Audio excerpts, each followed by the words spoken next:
Maka kita semuanya boleh bergembira, bahkan dianjurkan untuk bergembira, bersuka cita, selama kegembiraan itu adalah kegembiraan yang syar'i. Qul bi fadlillahi wa bi rahmatihi fabidzalika falyafrahu huwa khairun mimma yajma'un. Qul bi fadlillah, katakanlah Muhammad, dengan karunia Allah, wa bi rahmatihi, dan karena dengan rahmat Allah, fabidzalika falyafrahu, dengan semua itu kita disuruh bersukacita, bergembira. Jadi kita datang ke masjid dengan keluarga, menikmati salat tarawih, rakaat demi rakaat kita nikmati, qiyamnya kita nikmati, tilawahnya kita nikmati, sujudnya kita nikmati, kita bergembira. Itulah kegembiraan yang syar'i. Kalau ada orang yang mencari kegembiraan dengan tidak syar'i, kegembiraan dengan pergi ke tempat-tempat hiburan yang penuh dengan dosa dan kemaksiatan, itu kasihan, karena dia tidak bisa mendapatkan kebahagiaan dalam taat, akhirnya mencari kebahagiaan lewat maksiat. Orang yang tidak bisa merasakan dan mendapatkan kebahagiaan lewat ketaatan, akhirnya mencari kegembiraan dan kebahagiaan lewat kemaksiatan. Tentu saja itu sangat kita sayangkan. Kita bersyukur, kita bergembira. Lisaimi farhatani, orang yang berpuasa itu mempunyai dua kegembiraan. Hari ini kita berpuasa dan kita bergembira. Farhatun indal iftar, kita bergembira yang pertama ketika berbuka puasa, apalagi buka puasa bersama yang terakhir pakai sate gulai. Nah, kita senang sekali tadi, gembira semuanya ya, Masya Allah. Kemudian wa farhatun inda liqa'i rabbi, kegembiraan berikutnya adalah nanti ketika kita ketemu dengan Allah, di mana Allah akan memberi balasan dari ibadah puasa kita. Dan karena ini puasa ini ibadah rahasia, pahalanya pun hanya Allah yang tahu. Nanti akan ada bonus, ada kejutan kita tidak tahu. Luar biasa, itu kegembiraan yang luar biasa. Tetapi kalau berbicara tentang kegembiraan, kebahagiaan, hari ini pun antara kita pun berbeda-beda. Umat Islam yang berpuasa satu dengan yang lainnya pun kegembiraannya berbeda-beda. Persis seperti anak yang sekolah, setelah 1 tahun ajaran selesai, mereka naik, katakanlah naik kelas semuanya, tapi tetap kegembiraan satu dan yang lainnya berbeda. Yang sungguh-sungguh dalam belajar sehingga menggapai prestasi yang tinggi, yang banyak selama sekolah, termasuk anak-anak yang mutafawwiqun, mutafawwiqat, yang bagus berprestasi, tentu mempunyai tingkat kegembiraan lebih tinggi dibanding sekedar yang naik kelas, apalagi naik kelasnya itu di pinggir lewat trotoar dengan nilai yang pas-pasan. Beda, sama-sama naik kelas, sama-sama gembira, tapi tingkat kegembiraannya berbeda. Demikian pula kita malam hari ini yang kumpul di sini semuanya bergembira, tingkat kegembiraannya berbeda. Termasuk nanti pada Idul Fitri itu semuanya bergembira umat Islam. Mereka yang puasanya full, penuh, berbeda dengan yang puasanya kadang puasa, kadang tidak. Yang sudah berkali-kali menghatamkan Al-Quran, kegembiraannya berbeda dari yang belum sempat hatam Al-Quran atau masih jarang-jarang baca Al-Quran. Yang selama Ramadan sudah banyak infak sedekah maksimal dan betul-betul disiapkan, lebih gembira dibanding mereka yang masih pelit selama bulan Ramadan. Tingkatannya berbeda-beda. Dan kita semuanya bersyukur dan bergembira dengan rahmat Allah dan karunia Allah. Alhamdulillah. Para bapak dan ibu yang berbahagia, tetapi meskipun bulan Ramadan ini kita berupaya meningkatkan ketaatan, Jangan sampai hal itu membuat kita ujub, membuat kita takabur, membuat kita lebih dari yang lain. Sayyi'atun tasu'uka, kata Ali bin Abi Thalib, khairun indallahi min hasanatin tu'jibuka. Kejelekan yang kamu lakukan tetapi kemudian membuat kamu menyesal dan akhirnya bertaubat, memperbaiki diri, itu lebih baik di sisi Allah dibanding kebaikan dan ketaatan yang kamu lakukan tapi membuat kamu congkak dan takabur. Dalam ungkapan yang lain, Ibnu Athaillah As-Sakandari juga mengatakan, rubbama futiha laka babu ta'ah wa ma futiha laka babul wusul atau babul qabul. Sangat mungkin terbuka bagimu kesempatan untuk melakukan ketaatan kepada Allah, tetapi bisa jadi belum dibuka amal ibadahmu. Maka kita tidak boleh congkak, tidak boleh sombong dengan ketaatan yang kita lakukan, dengan sekian kali khatam Al-Quran, dengan sekian malam kita i'tikaf, dengan sekian banyak kita infak dan sedekah selama Ramadan, dengan tarawih yang tidak pernah kita tinggalkan, tetap kita harus berharap, berdoa agar semua itu diterima oleh Allah Subhanahu wa ta'ala. Jangan sampai membuat kita congkak dan sombong. Ada seorang syekh yang dikenal masyarakatnya baik, ahli masjid, ahli Allah, luar biasa, akhlaknya baik, muamalahnya baik. Di hari tuanya menjelang wafat, ketika sakit sudah di atas dipan, banyak saudara-saudara teman-temannya berkunjung, menemukan beliau dalam keadaan menangis dan bersedih. Teman-temannya menghibur, ya Syekh, mengapa Anda bersedih, mengapa Anda menangis?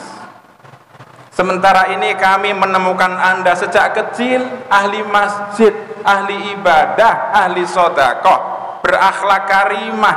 Insya Allah Anda orang banyak termasuk ahli jannah. Insya Allah kami menyaksikan seperti itu yang nyata kami lihat sehari-hari. Syekhnya tadi berkata kepada teman-temannya yang berkunjung, teman-temanku, tidakkah kalian ingat firman Allah yang berbunyi innama yataqabbalullahu minal muttaqin? Ya, kalian tahu artinya innama itu lil hasr, untuk pembatasan, yang artinya hanyalah. Jadi sesungguhnya amal ibadah yang diterima oleh Allah hanyalah yang dilakukan oleh orang-orang yang bertakwa. Dan aku tidak tahu apakah aku termasuk minal muttaqin sehingga amalku diterima oleh Allah apa tidak. Itu yang buat aku sedih, aku menangis, dan aku berharap mudah-mudahan diterima oleh Allah. Beliau ahli ibadah tapi tidak congkak, tidak takabur, tidak merasa lebih hebat dari yang lainnya. Selama Ramadan kita bermujahadah, kita menggiatkan diri kita untuk banyak ibadah, kita bersuka cita dengan semua itu syar'i, tapi jangan sampai membuat kita ujub. Para bapak dan ibu yang berbahagia, kullu man 'alaiha fan, segala sesuatu yang di muka bumi ini akan berlalu, akan sirna. Demikian pula bulan Ramadan. Sekarang kita masuki malam 27, tinggal beberapa hari ke depan kita akan ditinggal oleh bulan Ramadan. Saya tidak tahu, banyak umat Islam yang justru mendekati akhir bulan Ramadan ini malah jauh dari masjid, malah sibuk ke mal-mal, ke tempat-tempat belanja, shopping dan lain sebagainya. Padahal semestinya kita punya prinsip al-a'mal bi khawatimiha. Jangan sampai kita termasuk kategori menjadi muslim Ramadhani. Yang benar adalah muslim Rabbani. Muslim Ramadhani adalah muslim yang baik ibadah selama bulan Ramadan. Tetapi di luar Ramadan males-malesan lagi. Sementara itu muslim Rabbani adalah muslim yang senantiasa berorientasi kepada Allah Subhanahu wa taala. Dia di bulan Ramadan meningkatkan ibadahnya, di luar Ramadan atau setelah Ramadan tetap ditingkatkan ibadahnya. Jadilah kita menjadi muslim Rabbani, jangan menjadi muslim Ramadhani. Hanya semangat di bulan Ramadan. Karena man ya'budu Ramadan fa inna Ramadan fa'at. Siapa yang menyembah Ramadan, Ramadan akan lewat. Wa man ya'budullah fa innahu hayyun la yamut. Siapa yang menyembah Allah, maka sungguhnya Allah itu maha hidup dan tidak akan mati. Kita mudah-mudahan dengan Ramadan ini meningkatkan kualitas menjadi muslim mukmin Rabbani, bukan hanya Ramadhani. Nah, para bapak ibu yang berbahagia, sejak awal menjelang Ramadan tentu sudah sering dikupas oleh para mubaligh, oleh para khatib, bahwa target dan sasaran atau tujuan yang ingin dicapai dengan ibadah puasa adalah ketakwaan. Sebenarnya bukan hanya puasa, seluruh ibadah itu orientasinya, sasaran, target dan tujuannya adalah ketakwaan. Ya ayyuhan nasu ubudu rabbakumul ladzi khalaqakum walladzina min qablikum la'allakum tattaqun. Al-Baqarah ayat 21. Wahai segenap manusia, sembahlah Tuhanmu yang telah menciptakanmu dan menciptakan orang-orang sebelummu agar kalian bertakwa. Jadi takwa adalah orientasi, target, sasaran yang ingin kita capai dalam beribadah, bukan hanya berpuasa saja. Termasuk berpuasa tentunya mempunyai target takwa. Nah, sekarang ini para bapak ibu yang berbahagia, setelah di luar Ramadan bagaimana takwa menjadi asas, menjadi fondasi bangunan, struktur kehidupan kita. Ada kisah masjid, la masjidun usisa ala taqwa, masjid yang dibangun di atas fondasi ketakwaan, yakni Masjid Kuba. Sementara ada Masjid Diror. Masjid Diror itu masjid yang dibangun dengan fondasi untuk kejelekan, untuk membahayakan, untuk kekufuran, untuk tafriqon, memecah belah umat Islam, wa irsadan liman haraballah wa rasulah, dan juga untuk mensupport, mendukung musuh-musuh Allah dan Rasulnya. Itu Masjid Diror. Nah, itu gambaran masjid. Tapi terus terang saja, bangunan itu bukan hanya bangunan fisik. Ada juga bangunan-bangunan maknawi hidup kita secara pribadi, keluarga kita, bangunan masyarakat kita, itu hendaknya didasari oleh usisa ala taqwa, ketakwaan kepada Allah. Jangan sampai didasari dengan diror yang membahayakan, memecah belah, kekufuran, mendukung dan mensupport musuh-musuh Islam. Na'udzubillah. Afaman assasa bunyanahu ala taqwa minallah wa ridwan khairun mimman assasa bunyanahu ala syafa jurufin har fanharo bi finari jahannam.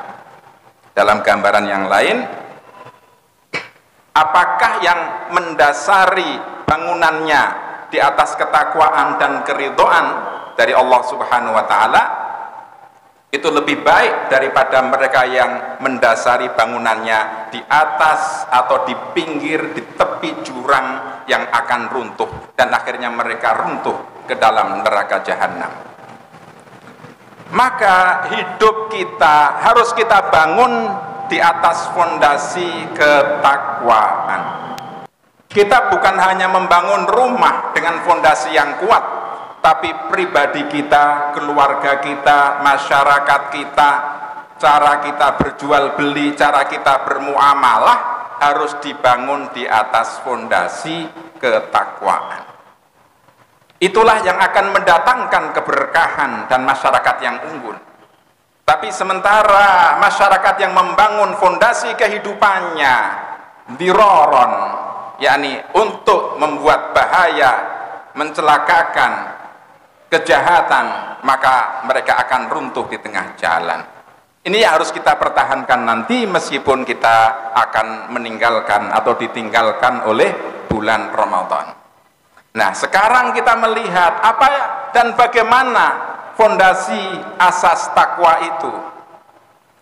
Pengertian takwa itu banyak, tapi inti karakter ketakwaan itu adalah manakala kita senantiasa berhati-hati. At-taqwa antaj'ala bainaka wa baina sukhtillahi wiqayah, bainaka wa baina adzabillahi wiqayah. Ketakwaan itu adalah ketika Anda menjadikan antara diri Anda dan kemurkaan Allah dan siksa Allah itu ada tameng, ada penjaga. Ketika Umar bin Khattab tanya kepada salah seorang temannya, ma huwa taqwa, maka dijawab, amma salakta tariqan dza syauq. Wahai Umar, kamu pernah enggak berjalan melalui jalan yang penuh dengan onak dan duri? Ya. Apa yang Anda lakukan? Syamartu, aku berjalan hati-hati, tidak asal melangkah, aku tidak ingin menginjak kakiku kena duri dan lain sebagainya. Wa hakadza taqwa. Maka seorang yang hidupnya dilandasi dengan fondasi takwa, hidupnya dia akan hati-hati. Dia hanya akan mengambil yang jelas-jelas halal. Dia hanya akan melangkah ke tempat-tempat yang diridhoi oleh Allah Subhanahu wa ta'ala. Dia akan menghindari hal-hal yang syubhat, yang akan memperosokkan dia ke dalam yang haram. Dia betul-betul menjaga dirinya, dia hati-hati. Betapa indahnya kalau hidup kita dasari dengan cara seperti ini. Yang lain kita memahami pengertian takwa adalah manakala kita merasakan kehadiran Allah, kebersamaan Allah dimanapun kita berada, kapanpun itu waktunya. Wa huwa ma'akum ainama kuntum, dan dia yang senantiasa menyertaimu dimanapun kamu berada. Ma yakunu min najwa salasah illa huwa rabi'uhum wala khamsah illa huwa sadisuhum wala adna min dzalika wala aksara illa huwa ma'ahum aina makanu. Itulah perasaan takwa. Ketika kita berempat, kita harus yakin yang kelima adalah Allah. Ketika kita berlima, harus yakin yang keenam adalah Allah. Ketika kita hanya berdua, harus yakin yang ketiga adalah Allah. Ketika kita bersembilan, yakin yang ke-10 adalah Allah. Ketika kita sendirian, dimanapun seolah-olah tidak ada yang tahu, kita harus yakin yang melihat bersama kita adalah Allah. Manakala itu meresap dalam diri kita dan kita jadikan fondasi kehidupan, dimanapun kita berada, kita di kantor sendirian, tidak ada orang tahu, kita bisa manipulasi, kita bisa tanda tangan palsu, tapi kita yakin bersama kita ada Allah. Ketika kita jauh dari keluarga, kemudian ada tergoda ini, tergoda itu, mungkin istri tidak tahu atau suami tidak tahu, anak-anak tidak tahu, tapi kita yakin Allah tahu, Allah bersama kita, maka kita akan selamat. Itulah khairuz zad, sebaik-baik bekal.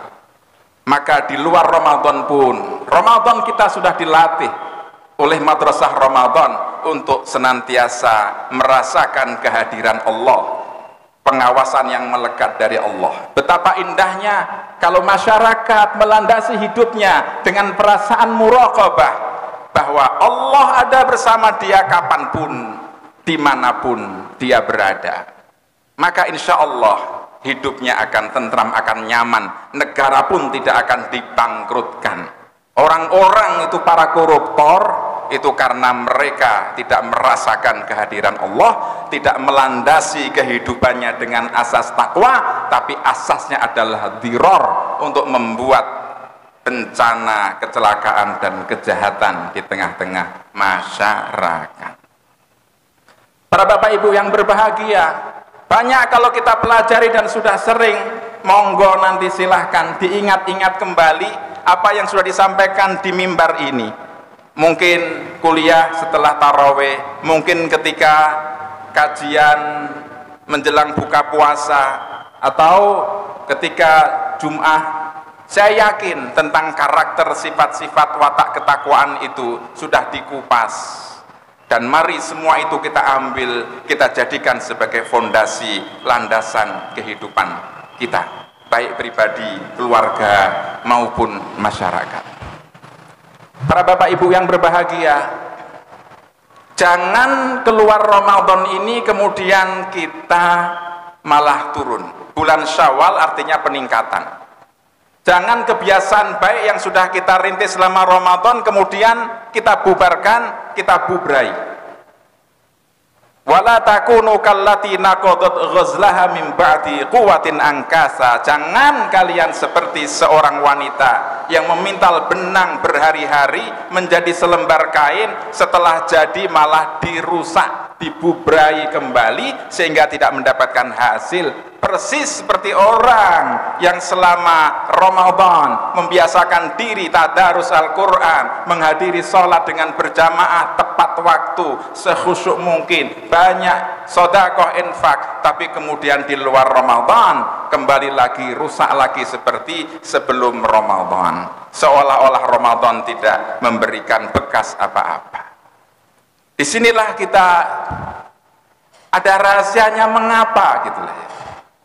Mengapa setiap rakaat sholat kita disuruh untuk berdoa ihdinas siratal mustaqim, agar kita dibimbing oleh Allah untuk senantiasa istiqomah di jalan kebenaran, di jalan yang lurus.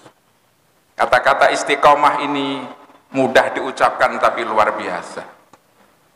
Nabi kita yang mulia itu beruban tapi tidak banyak. Abu Bakar pernah berkata, ya Rasulullah, saya melihat Anda beruban, padahal sebelumnya tidak beruban. Ya. Nabi yang mulia menjawab, syayabatni Hud wa akhawatuha, yang membuat aku beruban ini surat Hud dan yang sejenisnya. Apa rahasianya? Surat Hud ini kok membuat Nabi kita beruban?